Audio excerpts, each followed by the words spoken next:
স্বামী যত খারাপ হোক, স্বামী যখন মরে যায়, যে লোকটা কালকেও বউটাকে ইজ্জত করে কথা বলতো, ননদ সম্মান করে কথা বলতো, দেওর সম্মান করে কথা বলতো, শাশুড়ি সম্মান করে কথা বলতো, গ্রামবাসী সম্মান করে কথা বলতো, স্বামীটা মরার সঙ্গে সঙ্গে ওই মেয়েটা অসহায় হয়ে যায়, ঠিক না? যে স্বামী স্ত্রীর জন্য খাটে, আয় করে, কেউ ওই বউটার খারাপ দৃষ্টিতে তাকালে লাভ মেরে যেয়ে পড়ে, সেই স্বামী কি করে এটা বউটা দেখে না, খালি কি করলো না এটাই চিন্তা করে। আমার স্বামী এই দিল না, তাই দিল না, তুমি কি করলে, তোমার কাছে কিছু পেলাম না। আল্লাহ রাসূল সাল্লাল্লাহু আলাইহি ওয়াসাল্লাম বলছেন, যে স্ত্রী স্বামীর অবদানের কথা মনে রাখে না, স্বামীর প্রতি কৃতজ্ঞতা তার নেই, সেই স্ত্রীর দিকে আল্লাহ তাকানি না। ও যতই সবে বরাত করুক আর যতই সদকদর করুক, আল্লাহ তাকান না। আর স্বামীর দায়িত্ব হলো, বউ একটু বদমেজাজ করতে পারে, আল্লাহ তাআলা মেয়েদেরকে একটু আবেগ বেশি দিয়েছেন। আপনার ছেলের অসুখ, 2 মাসের 3 মাসের ছেলে, স্বামীরা বাবারা কি রাত জাগতে পারে? ঘুমায় পড়ে না? রাত কে জাগে? কে জাগে? মা জাগে। এত ঘুম কাতুরে মা, বাচ্চার অসুখ হলে রাতের পর রাত জাগে, ঘুমায় না। এটা হলো আবেগ, ইমোশন। এই কারণে রাগটা একটু বেশি হয়। আর আপনি যেমন ঘুমাতে পারেন, আপনার ধৈর্যও বেশি হইতে হবে। এই জন্য আল্লাহ আপনার উপরে দায়িত্ব দিয়েছেন, বউ একটু রাগবাগ করলে সবর করবা, কারণ ওর আবেগটা বেশি, ও মা, ওর মাতৃত্বের দাবি, ওর মমতাও বেশি, আবেগও বেশি, রাগবেও বেশি, ঠান্ডাও হবে তাড়াতাড়ি। এই জন্য তোমারও দায়িত্ব ভালো ব্যবহার করা, আর বউয়ের দায়িত্ব কৃতজ্ঞতা এবং আনুগত্য। এটা ইবাদত, আমরা গুরুত্ব দিই না। সন্তান, আমরা, আপনারা সবাই রাজনীতি করেন, আমি জানি কেমন রাজনীতি। বিকেল বেলা চায়ের দোকানে বসে একজন বিএনপির পক্ষে, একজন আওয়ামী লীগের পক্ষে, একজন জামাত ইসলামের পক্ষে নানান গেজাগেজি করেন, করেন না? করেন না? হ্যাঁ, মাশাআল্লাহ। গত 10 বছরে যত গেজাগেজি করেছেন, এতে আপনার কত সওয়াব হয়েছে? গুনাহ হয়েছে। আচ্ছা, দেশ ও জাতির কি উপকার হয়েছে? এই সময়টা যদি বউয়ের সাথে ইয়ার্কি মারতেন, গল্প করতেন, ছেলে মেয়েদের নিয়ে গল্প করতেন, বেড়াতে বেরোতেন, বাচ্চাদের সাথে ফুটবল খেলতেন, তাতে সওয়াব হতো। আল্লাহ সবচেয়ে বড় জিনিস দিয়েছেন পরিবার, সন্তান। আল্লাহ কোরআন কারীমে সূরা লুকমানে বলেছেন, ওয়ালাকাদ আতাইনা লুকমানাল হিকমা, লুকমানকে আমি বুদ্ধি জ্ঞান দিছিলাম। সেই জ্ঞানের প্রথম জিনিস কি? আল্লাহর শুকরিয়া করো। আর দ্বিতীয়, আল্লাহ কোরআনে সূরা লুকমানে বলেছেন, আমি বিস্তারিত বলবো না, সন্তান। লুকমান আলাইহিস সালাম বাচ্চাকে কি আদর করতেন, বসে বসে কি নসিহত করতেন, এগুলো কোরআনে আছে। সন্তান আমাদের সবচেয়ে বড় সম্পদ। বাপ কি করে? এই খারাপ ছেলেমেয়ের সাথে মিশবি না, এই সিনেমায় যাবি না, যে উনি চায়ের দোকানে আড্ডা দিচ্ছে। আর ও তো সিনেমায় যাবেই, ওর রক্ত ডাকে সিনেমা, ওর বন্ধু ডাকে সিনেমা। আপনি বিকল্প ব্যবস্থা করেন, ওই ছেলেমেয়ের সাথে মিশবি না, তাই মিশবে কার সাথে? আপনি বেছে দিয়েছেন, ও তো মিশবেই। আপনার দায়িত্ব ছিল বন্ধু জোগাড় করে দেওয়া, খেয়াল রাখবেন ও কার সাথে মেশে। তোমার বন্ধুদের দাওয়াত দিবা, আমি চা খাওয়াবো, নিয়ে আসবো দোকানে, গল্প করব, দেখবেন ও কেমন বন্ধুর সাথে মেশে। খারাপ হলে আস্তে আস্তে আউট করে দেবেন, ভালো বন্ধু জোগাড় করে দেবেন, ওকে নিয়ে বেড়াতে বেরোবেন, ওকে নিয়ে জামাতে মসজিদে যাবেন। কথা বোঝেননি? বড় সম্পদ কি? টাকা, দোকান না সন্তান?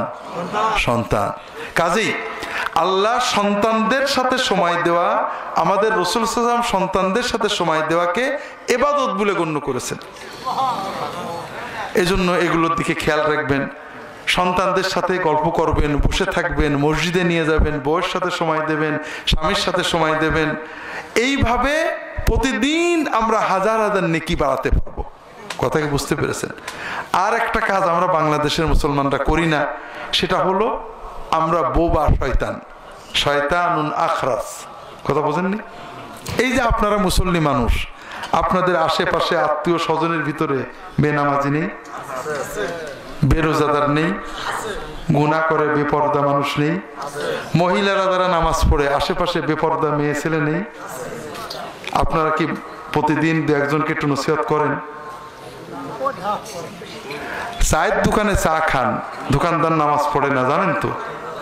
ও কিয়ামতের দিন বলবে, যখন কিয়ামতের দিন ফেরেশতারা ও ধরে দোজখে নিয়ে যাবে, ও বলবে যে আল্লাহ, আমার দোকানে হুজুররা চা খাইতো, বাজার করতো, মিষ্টি কিনতো, আমার পাশ দিয়ে যাইতো, কোনোদিন তো ভালো করে বুঝইনি যে নামাজ না পড়লে দোজখে যাইতেই হবে। আল্লাহ আমার একার দোষ না, হুজুরের নেওয়া লাগবে। বিশ্বাস করেন আটকা পড়বেন। কথা বুঝতে পারছেন না হাজরিন?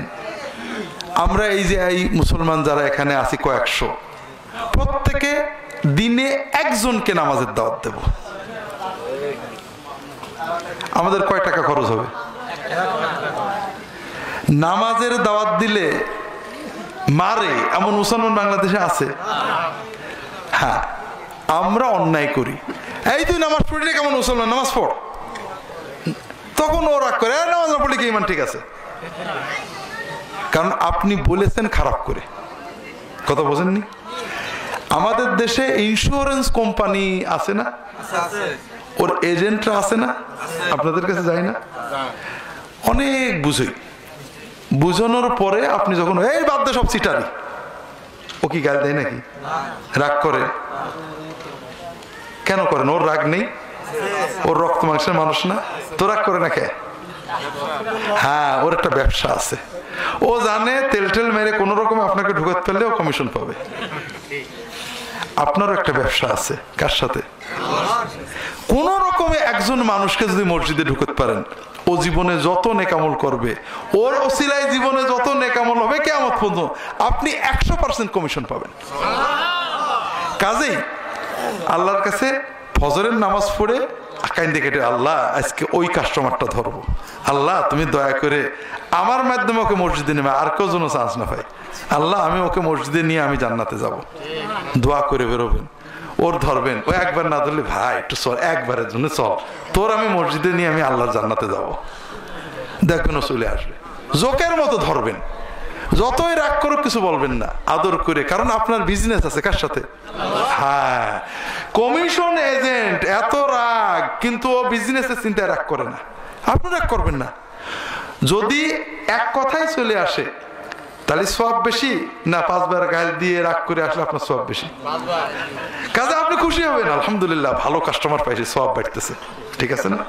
কাজেই ভাইরা, প্রতিদিন অন্তত একজন মানুষকে একটা ভালো পথে দাওয়াত দেবেন, দিনের দাওয়াত দেবেন, কোন দলের না। আপনার দল থাকতে পারে, কিন্তু মুসলমানকে আল্লাহর পথে ডাকবেন। নামাজের কথা বলবেন, হালাল খাওয়ার কথা বলবেন, বউয়ের সাথে ভালো ব্যবহারের কথা বলবেন, স্বামীর সাথে ভালো ব্যবহারের কথা বলবেন, ছেলে মেয়েকে কোরআন শেখানোর কথা বলবেন, পর্দার কথা বলবেন, যেগুলো আল্লাহর কোরআনে নবীর হাদিসে স্পষ্ট আছে ওইগুলোর দাওয়াত দেবেন। এরপরে ও কোন দলে গেল যাক না কেন, সমস্যা আছে? দুনিয়ার কয়দিন আমরা জান্নাতে ইনশাআল্লাহ একসাথে থাকবো। আল্লাহ তাআলা সবাইকে তৌফিক দান করুন, আমিন। আমি আর আলোচনা করছি না, যে কথাগুলো বললাম জীবনে প্রতিফলিত করার চেষ্টা করেন। আল্লাহর দিনের দাওয়াত এগুলো করবেন, পরিবারকে সুন্দর রাখার চেষ্টা করবেন। কারণ দুনিয়াতে কেউ আমাদের সাথে না হলো, আল্লাহ কোরআনে বলেছেন যদি আমার আওলাদেরা ঠিক হয়, জান্নাতে আমি আমার স্ত্রী এবং সন্তানদেরকে একসাথে পাবো ইনশাআল্লাহ। কাজেই আমার বউ রান্নার লোক না, আমার বউ বিছানার সাথী না, আমার বউ ইনশাআল্লাহ জান্নাতেরও সাথী হবে। আমার স্বামী বাজারের লোক না, আমার স্বামী বিছানার সাথী না, শুধু আমার স্বামী ইনশাআল্লাহ জান্নাতের সাথী। সেইভাবে চলতে হবে। কথা বুঝতে পেরেছেন? আমার ছেলে মেয়ে দুনিয়ার চোখের শান্তি না, জান্নাতেও সাথে থাকবে, এই চিন্তায় চলতে হবে। আল্লাহ তৌফিক দান করুন, আমিন।